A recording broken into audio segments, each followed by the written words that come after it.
Hello! ఈరోజు నేను మీ అందరికీ బచ్చలాకుతో చట్నీ ఎలా ప్రిపేర్ చేసుకోవాలో చూపించబోతున్నాను. దీనికోసం బచ్చలాకుని బాగా కడిగి కట్ చేసుకొని పక్కన పెట్టుకోవాలి. స్టవ్ పైన ప్యాన్ పెట్టి ప్యాన్ హీట్ అయిన తర్వాత ఆయిల్ని యాడ్ చేసి కొద్దిగా మెంతులు, 1 టేబుల్ స్పూన్ జీలకర్ర అండ్ అలాగే ధనియాలు 2 టేబుల్ స్పూన్ ఉద్దిపప్పు, శనగపప్పును యాడ్ చేసుకొని 4 పచ్చిమిర్చి, ఎండుమిర్చిని కూడా యాడ్ చేసుకొని బాగా వేయించుకొని పక్కన పెట్టుకోవాలన్నమాట. అదే బాణలిలో ఆయిల్ని యాడ్ చేసి మనం కడిగి పెట్టుకున్నటువంటి బచ్చలాకుని వేసుకొని కొద్దిగా చింతపండు అండ్ అలాగే కొద్దిగా పసుపుని వేసుకొని బాగా వేపుకోవాలి.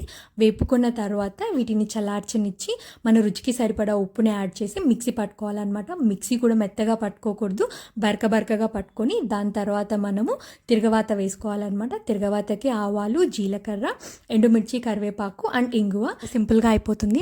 వేడి అన్నంలోకి నెయ్యి వేసుకొని తిన్నామనుకోండి, మొత్తం అన్నం అంతా దీంతోనే తినేస్తారు. సో మీరు కూడా ఒకసారి ట్రై చేయండి.